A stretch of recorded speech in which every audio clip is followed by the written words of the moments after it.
Good evening po sa lahat. At naririnig naman po siguro ako ng maayos. Okay. So, yan. Kumusta po kayo, mga kapatid? Isang pagpalang gabi po sa lahat. At medyo may kainitan yung panahon kanina compared ng mga nakaraang araw. Hindi ko alam bakit.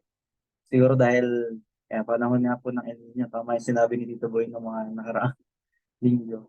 Pero, yan, malapit na rin po ang ating, malapit na rin po mag-December. Actually, sa Makalawa, December 1, sa darating na Friday. At naramdaman natin, mag-start na ulit tayo for ating tawag dito, Simbang Gabi sa darating na December 11. So, nakasama naman po siya sa announcement. And, yeah, tonight, before tayo mag-start ng ating Bible study, konting recap lang po sa ating naging gawain for BS last Tuesday. Topic natin ay how are you going to change? Yun po yung part 1 natin, which is ang nag-facilitate ay si Ate Tiny at si Tita Chita. Salamat po sa Panginoon sa kanilang buhay.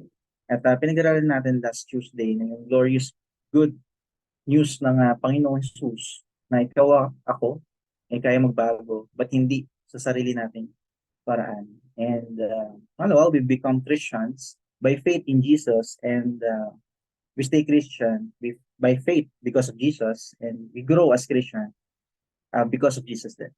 And tonight, sa part 2 ng ating Bible study series pa rin, sa topic na how are you going to change, ay mapangunahan po tayo ng Pops Allen sa ating Bible study for tonight. But before tayo mag-start, ay let's pray po muna. Tatawag po ako ng mag-pray sana sa atin sa gabing ito. Andyan po ba si Ate Jean? Hello Ate Jean, andyan po kayo? Pwede niyo po mag-start tayo for panalangin.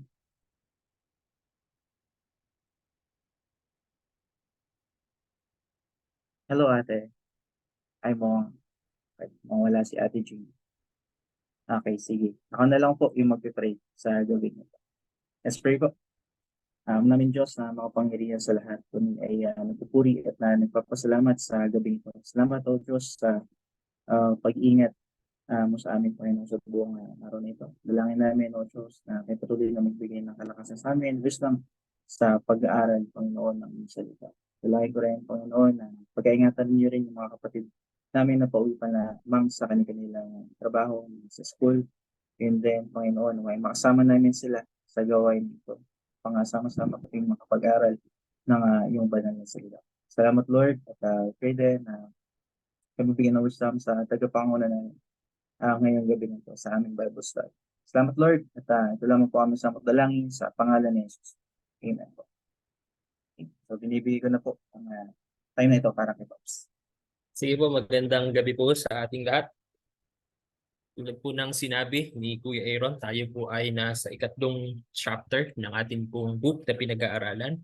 At ang tanong na siyang specific na sinasagot po natin ay, how are you going to change? Ang katanungan po na ito ay isa sa mga pinakamahalagang katanungan na sinasagot po ng libro. Dahil naniniwala naman po ang sumulat ng libro na kung tayo, ang lahat ng mananampalataya ng Panginoong Hesus ay may tunay na pagnanais na magbago ang kanilang buhay. May pagnanais ang mga Kristiyano na magkaroon ng progress ang ating buhay patungo sa imahe ng ating pong Panginoong Hesus. Given yung desire na magkaroon ang puso natin ng pagbabago. Pero syempre, ang pinakamabigat na tanong doon, pero paano? Diba? Yun yung mahalagang tanong, paano? Gusto kong magbago, pero saan? At paano ko ito gagawin? Kaya napakahalagang katanungan po nito na sinimulan po nating sagutin last Tuesday sa pangunguna po ni Ate Tiny at saka po ni Tita Chick. Ngunit bago po natin muling pagbulay-bulayan ang mga kasagutan sa tanong po na ito, ay magsimula po muna tayo sa pasimulang katanungan. Kamusta ka na? Parang kanta lang ano?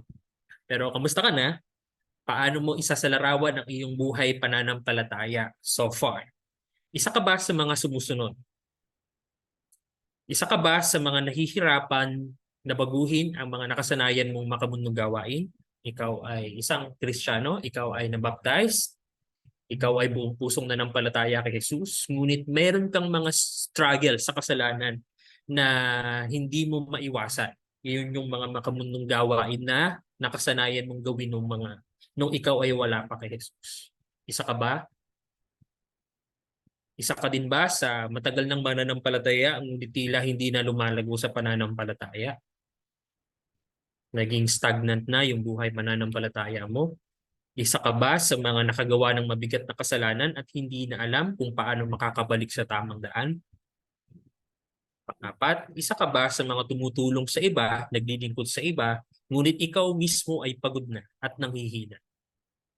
Alin po, kung isasalarawan po natin ang ating buhay, pananampalataya, saan po pumapatak dito sa apat na kategory yung atin pong buhay sa ngayon? Sige po, gusto ko pong bigyan kayo ng ilan pang segundo para pag-isipan nyo pong mabuti. Magkaroon tayo ng personal reflection sa atin pong buhay. Saan na nga ba ikaw ngayon kapag pag-uusapan natin yung buhay pananampalataya? Huwag po kayong mag-alala, hindi naman po ako tatawag para sagutin or sabihin sa atin pong OBS kung ano po yung specific na estado nyo. It's a personal reflection lamang po.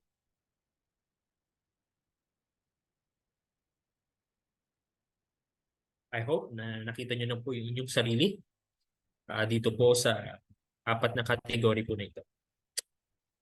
Naitanong ko po ito dahil ang atin pong mga ginagawang pag-aaral na You Can Change ay naglalayo na makatulong hindi lamang po na upang magkaroon tayo ng karagdagang kaalaman, kundi naglalayon din po ang ating pag-aaral upang atin pong personal na maranasan yung pinag-uusapan na pagbabago. Maaaring isa po tayo sa mga nabanggit po natin na kalagayan at kung isa po kayo sa nabanggit sa malungkot na kalagayan ay huwag po kayong mag-alala dahil malamang sa malamang ay lahat ng mga mananampalataya ng Panginoong Sus ay dumaan din po sa mga ganun pong malungkot na karanasan. At kaya nga rin po tayo nag-aaral dahil ang salita ng Diyos ay positibo kapag pinag-uusapan po ang salitang pagbabago. Tawagin po natin na at ang layunin natin sa pag-aaral na Change Project. Again, tawagin po natin ang ating layunin sa ating pong pag-aaral na Change Project. Isang proyekto na may layunin na gapiin ang mga personal at specific na kasalanan na gumagapang patungo sa ating puso upang hindi po tayong maging masaya sa piling ng Panginoon at mamuhay na parang talunan. So may layunin tayo, tawagin natin itong Change Project. Kompletuhin natin yung pangungusap sa baba.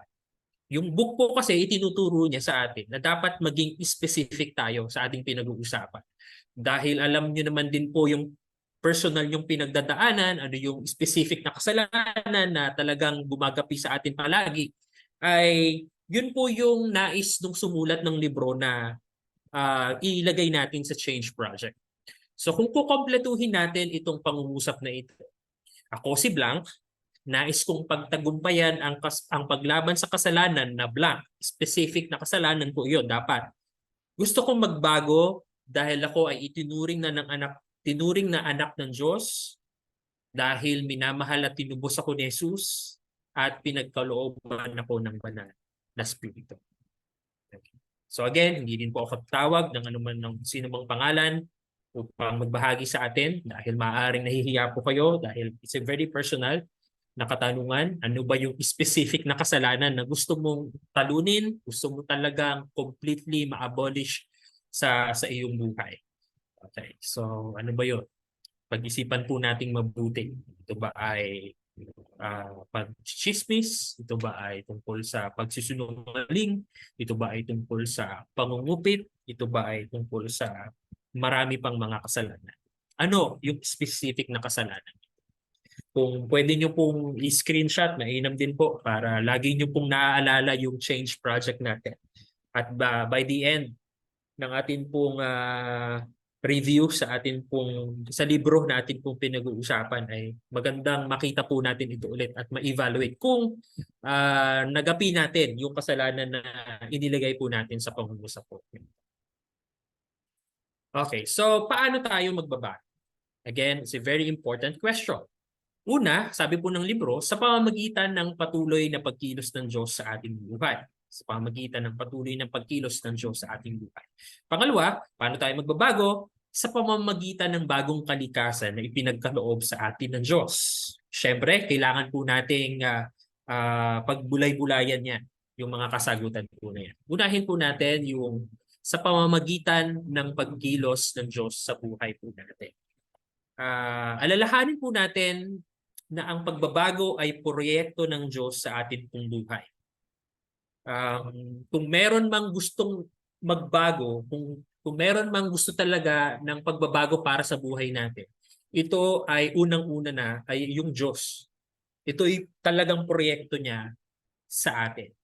At dahil ang Diyos ang nag-project po nito, siguradong magaganap po ito. Siguradong magaganap ito sa atin pong buhay. Kaya nga yung book ay very positive, very hopeful. Binibigyan niya tayo ng paalala sa mga napakagandang mga katotohanan na hindi hopeless yung buhay natin, hindi hopeless yung pag-strive natin sa pagbabago. Dahil for the first place, yung Diyos ang siyang nagtakda ng proyekto na ito. At kapag yung Diyos yung nagtakda ng proyekto na ito, walang delay dapat dito, di ba? Minsan kapag meron tayong mga road project dito sa Pilipinas, may nakikita po tayo na road project, do not delay. Government project, do not delay. So ganun din po sa spiritual. May proyekto na ginagawa yung Diyos sa atin.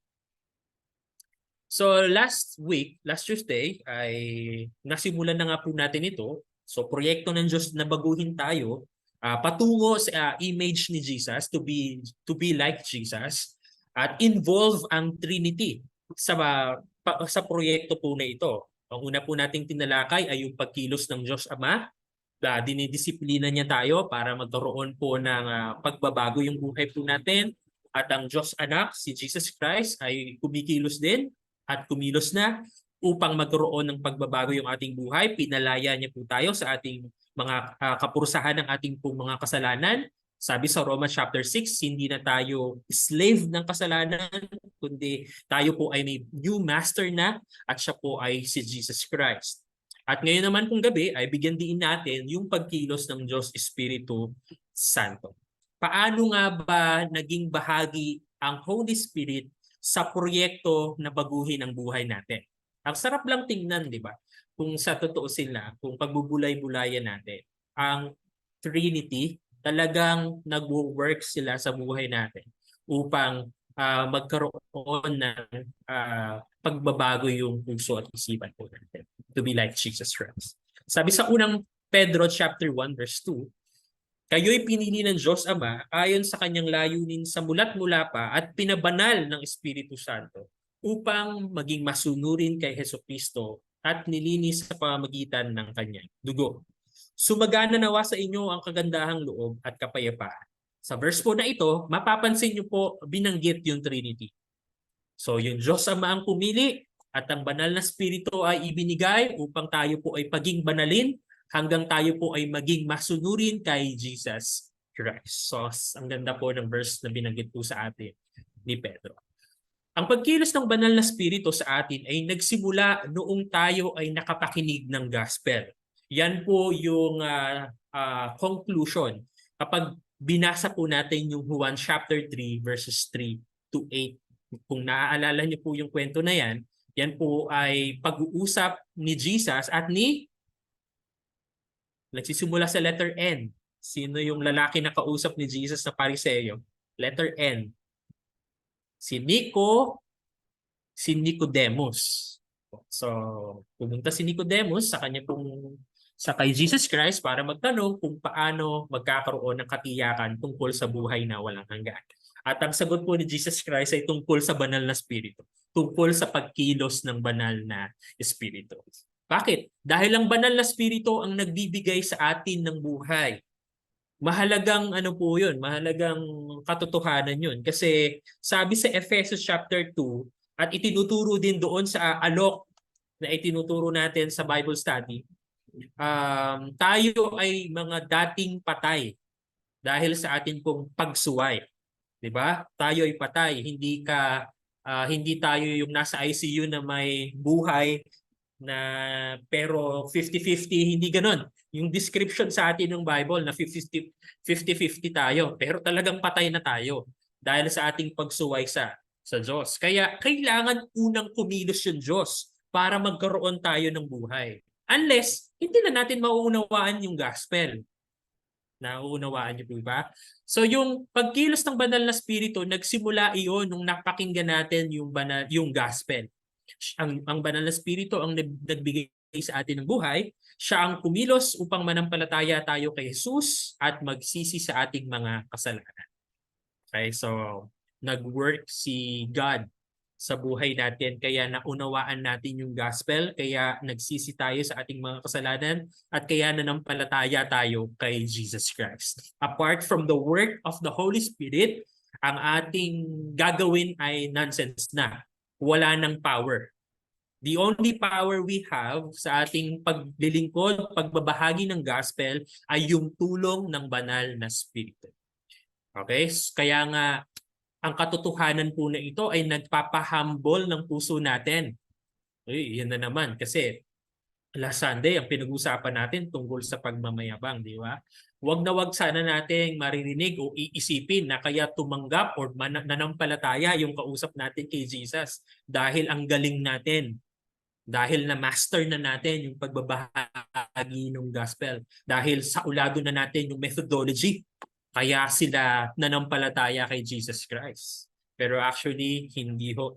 Sabi ko nga po sa inyo kanina lang, apart from the work of the Holy Spirit, ay hindi po niya mauunawaan yung mga sinasabi natin tungkol sa gospel. So, nung tayo, personal muna, nung shinare sa akin ng nanay ko yung gospel, nagwo-work yung banal na spirito na sa buhay ko para mag-respond ako in accordance sa kalooban ng Diyos para sa akin. Okay? So, praise the Lord sa pagkilos niyo po. So, nagsimula yung pagkilos ng banal na spirito po doon. At hindi lamang po doon natapos yung pagkilos ng banal na spirito, ito ay nagpapatuloy. Ang banal na spirito ang siyang tumutulong sa atin. By the way, hindi po nakasulat dyan, pero ang sabi ng salita ng Diyos, ang banal na spirito ay ipinagkakaloob ng Diyos sa mga nananampalataya kay Jesus Christ. Pinananahanan ng banal na spirito ang bawat mananampalataya ng atin pong Panginoong Jesus. Kaya naman patuloy yung pagkilos ng banal na spirito sa atin. Hindi lang niya tayo binigyan ng bagong estado, kundi tayo po ay kanyang binabago sa pamamagitan ng banal na spirito. Siya ang tumutulong sa atin, ang banal na spirito, upang tayo ay lumago sa ating pananampalataya at upang maging masunurin po tayo sa Panginoong Jesus. Katulad ng nabasa natin sa unang Pedro chapter 1, verse 2. Okay? Kasi ang banal na spirito ang dahilan kung bakit mayroon din tayong pagnanais na gawin yung tama at labanan ng ating likas na pagkatao. Nararanasan naman po siguro natin yan, ano? May temptation yung kaaway sa atin, pero may desire yung puso natin na labanan yun. Sana nararanasan po natin yan, no? Kasi kung hindi, may problema po tayo doon.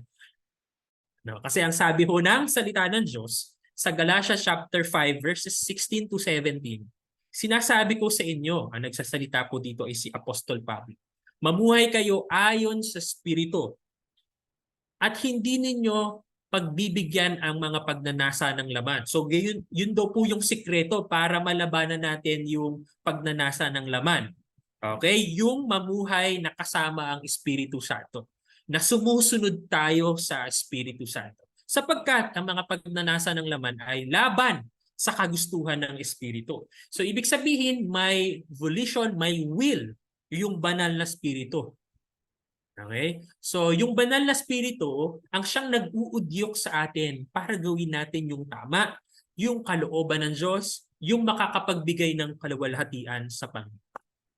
Hindi po iyon mula sa ating likas na pagkatao. Dahil according sa faithful teaching ng salita ng Diyos, kung babasehan lang natin yung likas nating pagkatao, ay susundin ho natin lahat yung pagnanasa ng laman ho natin, yung kagustuhan ng laman. Pero dahil ang banal na spirito ay residing sa buhay natin, siya po ang gumagabay sa atin upang labanan ang anuman pong hindi kaaya-ayang bagay sa harapan ng Panginoon. So, parang sabi nga nung sumulat ng libro, parang yung banal na spirito ay yung ama na siyang may hawak ng paintbrush. Tapos tayo din, hawak din natin yung paintbrush. Tapos yung banal na spirito, ang siya nag-guide sa kamay natin para magawa natin ng tama yung gusto ng Diyos para sa buhay niya. Minsan pumapalag-palag, parang gusto kong kumaliwa, pero ang sabi ng banal na spirito, dito, mas maganda dito na. Dito sa kanan. So ganun daw po yung pagtulong sa atin ng banal na spirito sa pamumuhay po natin para magbago patuloy yung buhay po natin. So sabi nga dito, tinagalog ko lang po ito mula sa book natin pong pinag-uusapan. Ang banal na spirito ang nagbibigay ng pagnanais na makasunod tayo sa Diyos. Ang tungkulin natin ay isuko, parang yung bata sa larawan, ano ko lang, sunod ka lang kung anong gawin ni tatay, ano lang, sunod ka sa kanan kung gusto ni tatay pakana. Ang tungkulin natin ay isuko ng ating buhay sa kanya upang magkaroon ng magandang pagbabago sa buhay natin. So palagay niyo po ba magiging maganda yung painting kung yung ating kamay ay taliwas sa gusto ng tatay natin na gumagabay? I don't think maganda kasi magiging magulo po yun. Katunayan, kaya nga ang ilan sa buhay po natin ay na maaaring nandito ay nag-i-struggle at nakita nila ang pangit-pangit ng buhay ko noong nakaraan. 'Di ba? Yung kapag binalikan mo yung past mo, para ang sama-sama, masalimuot yung buhay ko noong nakaraan. Grabe.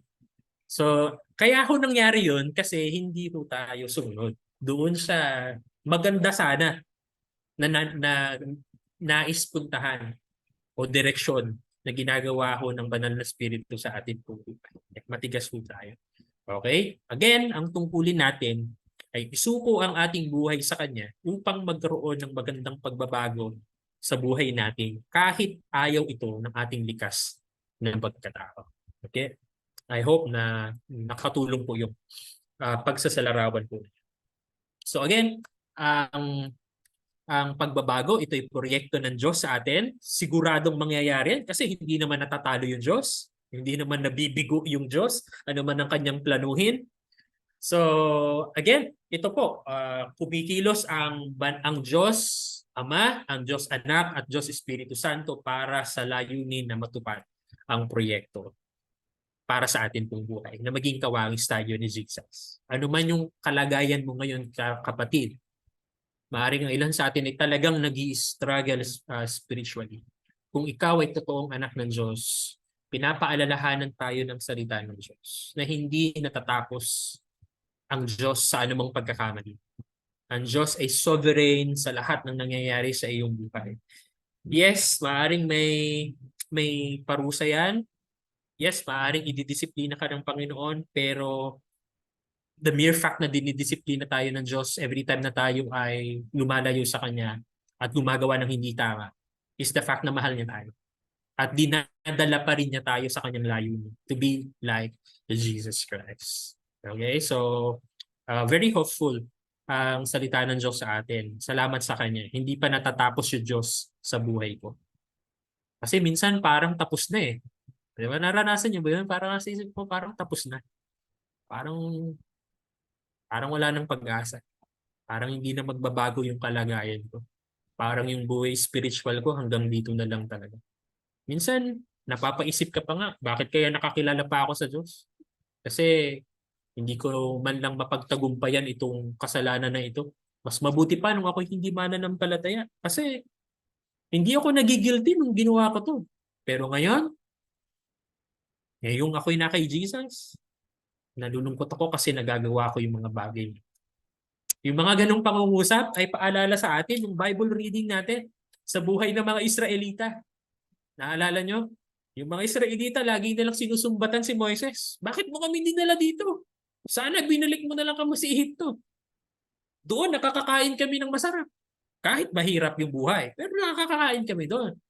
Pero alam niyo naman ngayon sa Bible reading natin, anong nangyari?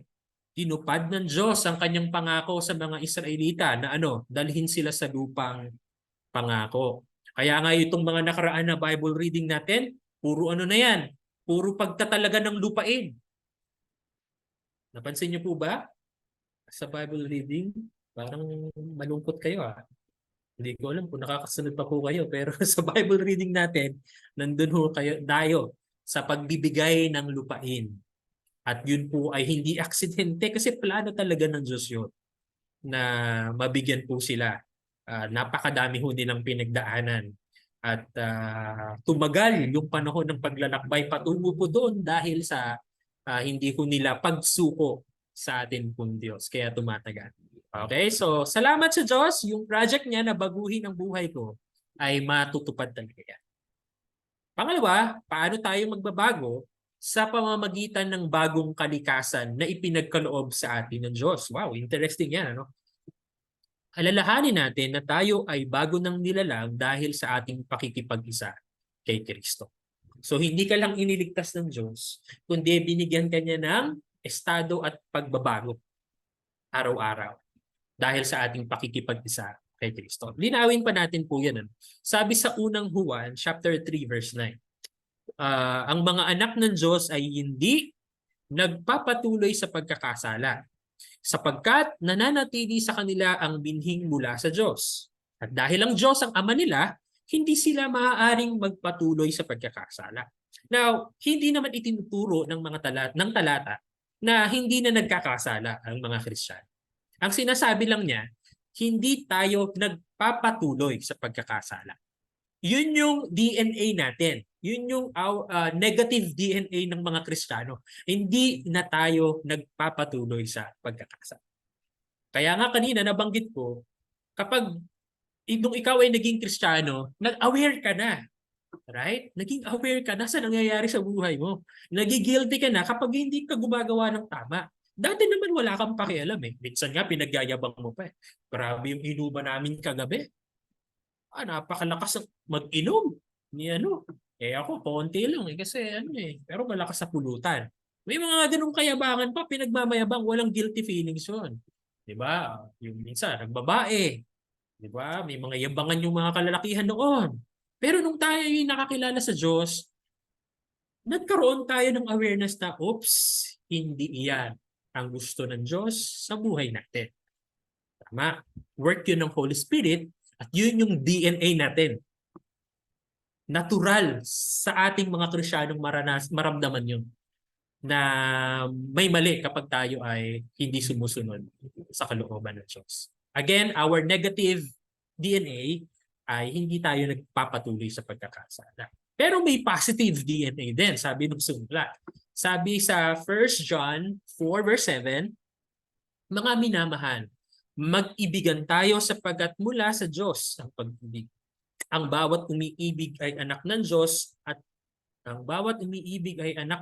at kumikilala sa Diyos. Ang hindi umiibig ay hindi kumikilala sa Diyos sapagkat ang ating Diyos ay pag-ibig. So ano yung positive DNA natin? Pag-ibig.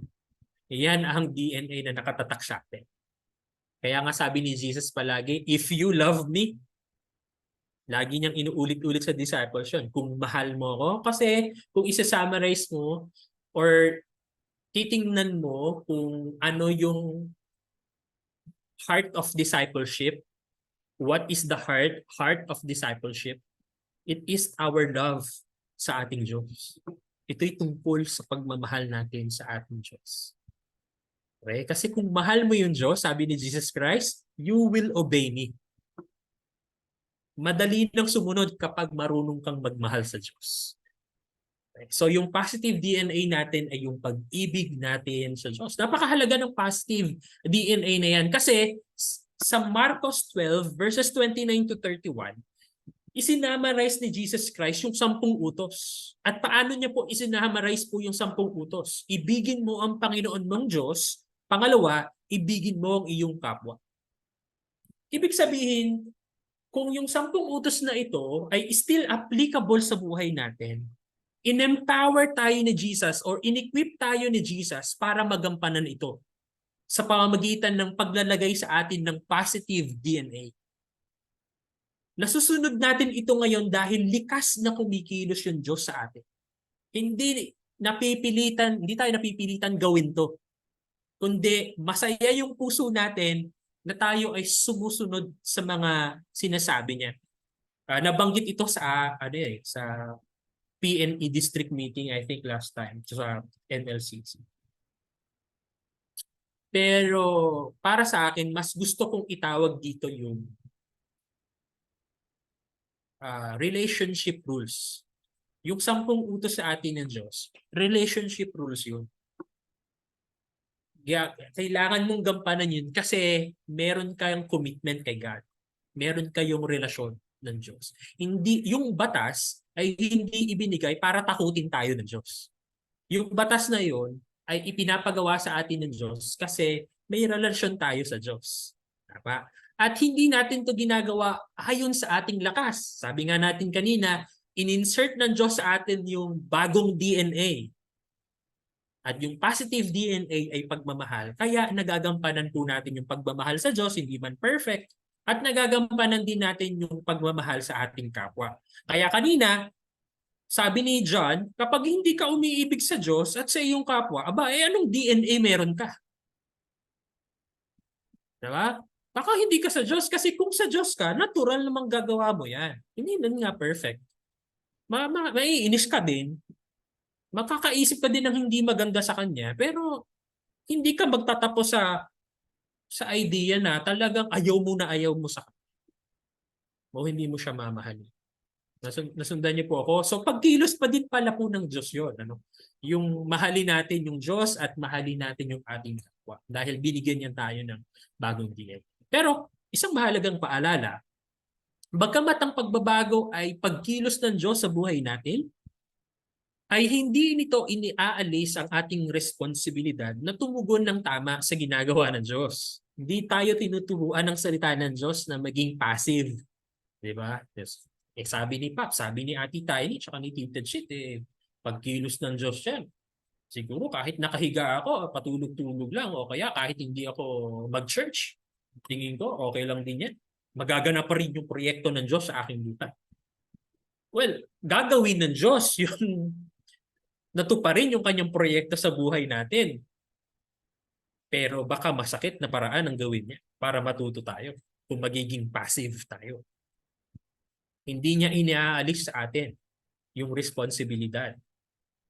Okay? So nais ng Diyos, tumugon tayo ng tama sa ginagawa niya sa atin. Sabi sa Filipos chapter 2 verses 12 to 13, kaya nga mga minamahal pertaining to the Christians, tulad ng inyong buong pusong pagsunod nung ako'y kasama pa ninyo, lalo kayong maging masunurin ngayong ako'y malayo sa inyo. Pagsumikapan ninyong maging ganap ang inyong kaligtasan nang may lubusang paggalang at pag-ibig sa Diyos. Sapagkat ang Diyos ang kumikilos sa inyo upang inyong naisin at isagawa ang kanyang kalooban. So nakita nyo, kung hindi natin isasama yung verse 13, pwede mong ma-interpret ito na ang salvation, by works. Yung pagsumikapan ninyong maging ganap ang inyong kaligtasan. Pwedeng by works, yung kaligtasan, pero nilinaw, hindi buhay na walang hanggan o yung kaligtasan natin sa kaparusahan ng kasalanan yung pinag-uusapan. Ang pinag-uusapan dito ay yung sanctification natin. Yung estado na patuloy tayong pinagiging banal ng Diyos sa atin. Pero ang ganda din ng verse kasi nilinaw niya na yung pagsusumikap natin ay tulong din o dahil din sa pagkilos ng Diyos sa buhay natin. 'Di ba? Sa salvation, wala kang ipagyayabang. Sa sanctification, wala ka pa ding ipagyayabang. So, kaya ang buhay ng mga mananampalataya, talagang nandun sa area ng palaging pagpapakumbaba. Kasi alam natin yung mga katotohanan po na iyon. Sa huling slide, sabi ng sugulat, justification is a change of my status in God's sight. But sanctification is a change of my heart and character. So yung justification, yan ay one time na ginawa ng Diyos.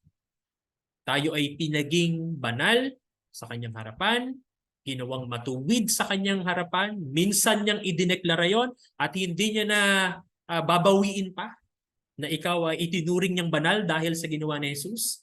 Pero yung sanctification, ito naman ay pagbabago ng Diyos sa puso at character natin bilang mga mananampalataya. So katulad ng paulit-ulit nating naririnig sa preachings natin, ang sanctification ay yun yung current status natin.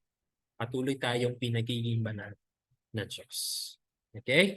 So again, ang pagbabago ay positibo, ang pagbabago ay garantisado dahil ito ay proyekto ng Diyos sa buhay natin at in-impart sa atin ng Diyos yung DNA. Yung negative DNA, ano yon? Hindi tayo nagpapatuloy sa kasalanan at yung positive na DNA na inilagay ng Diyos sa atin ay pagmamahal. Pagmamahal sa Diyos at pagmamahal sa ating kapwa. Kaya posible yung pagbabago. Amen. Posible yung pagbabago. Hindi dahil sa lakas natin, kundi dahil sa tulong ng ating Panginoon. Meron pong ipapanood sa inyo si Kuya Aaron. Ito po ay isang video clip mula sa CCF tungkol sa isang magandang pagbabago at binabago ng Diyos na kapatid.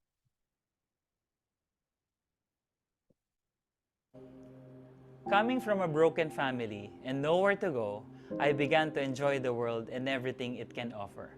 Different vices, drugs, and sexual immoralities. Thank God, He used my half-brother, and in 1993, I accepted Christ as my Lord and Savior and was baptized.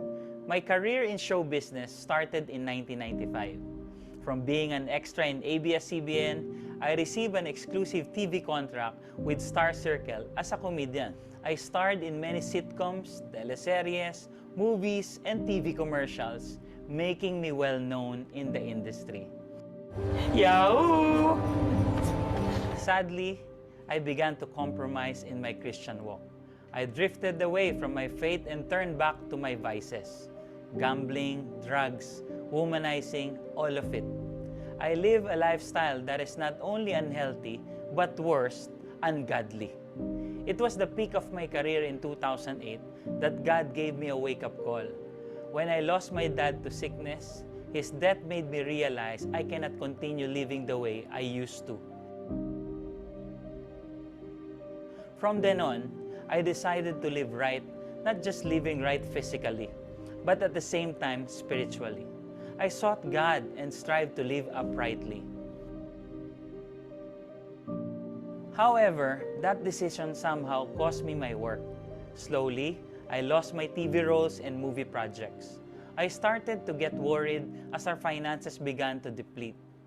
I asked God, how can I pay my bills and provide for my family?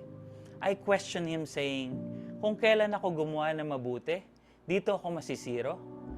Sometimes, God has to break us in order to build us. We trust God in everything, even in challenging times. Hupo meno. As I prayed, God gave me the wisdom to put up a sports organizing company, and it did very, very well. From 150 runners in 2010, our events grew to about 10,000 runners. Praise God. In 2012, I met Pastor Danny Orquico through one of our event's beneficiaries. My whole family started attending Sunday services regularly in CCF Taytay. We joined Pastor Danny and Don's discipleship group. Since our business is doing well, we decided to build our dream house in 2017. By God's grace, I also became more active in ministry and soon began speaking in different CCF satellites. Everything seemed to be doing well both in the family and in our business, or so we thought. My wife and I had a marital problem that almost pushed us to separation. She had an affair and it deeply hurt me. However, by God's grace, even in the midst of pain, God was able to restore us.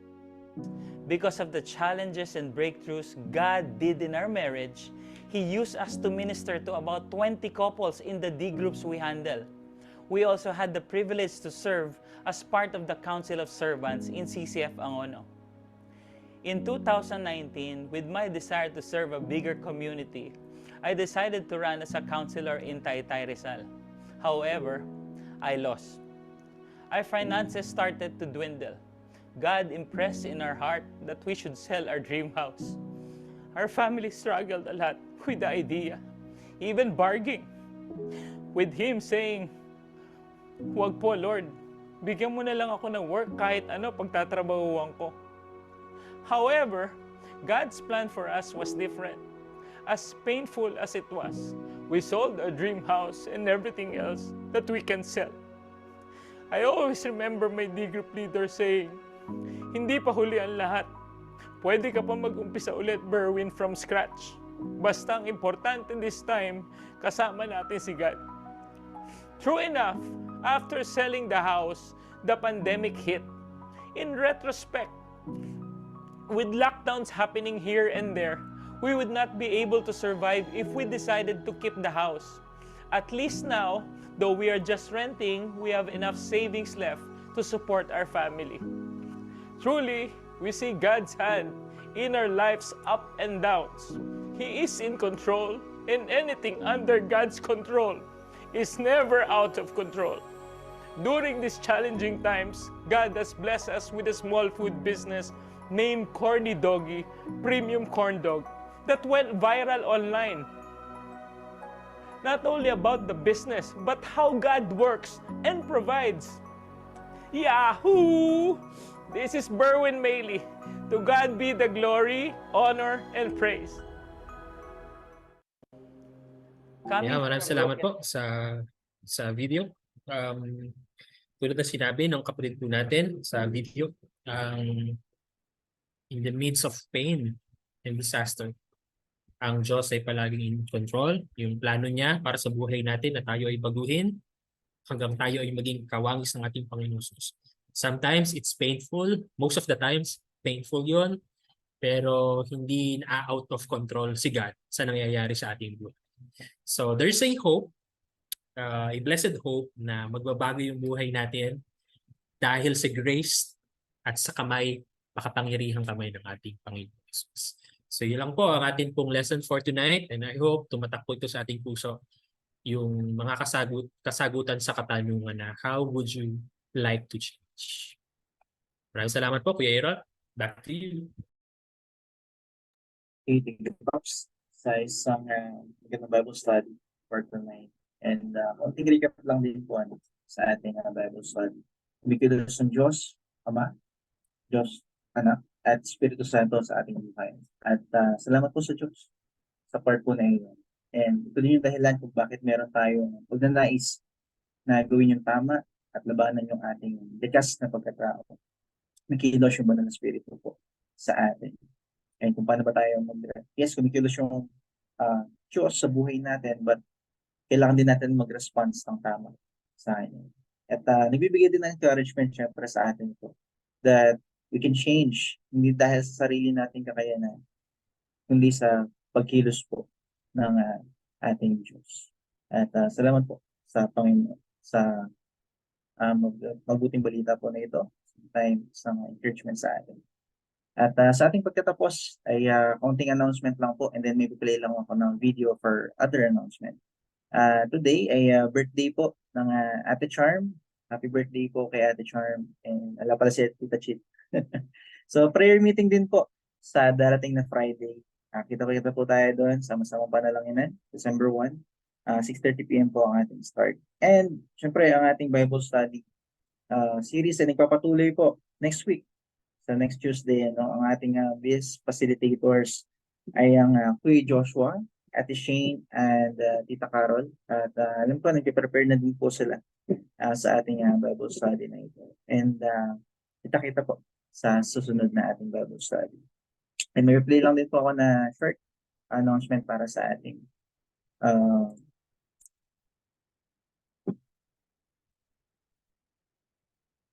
short announcement lang po.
Okay, sa ating pong pagtatapos ay nais ko po na tayo ay nalangin.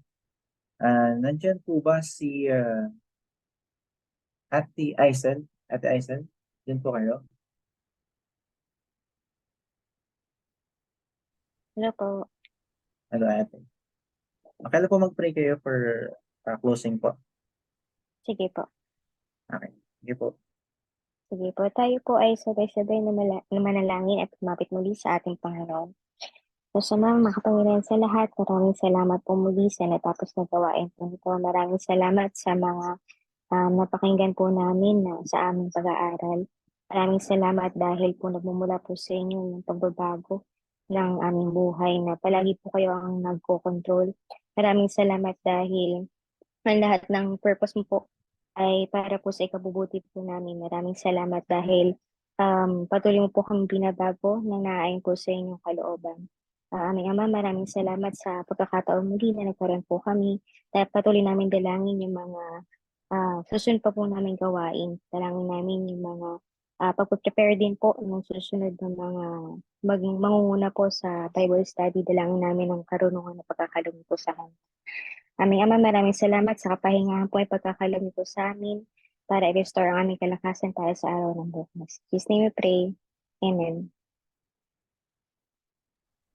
Amen. Thank you po. Ingat po kayo.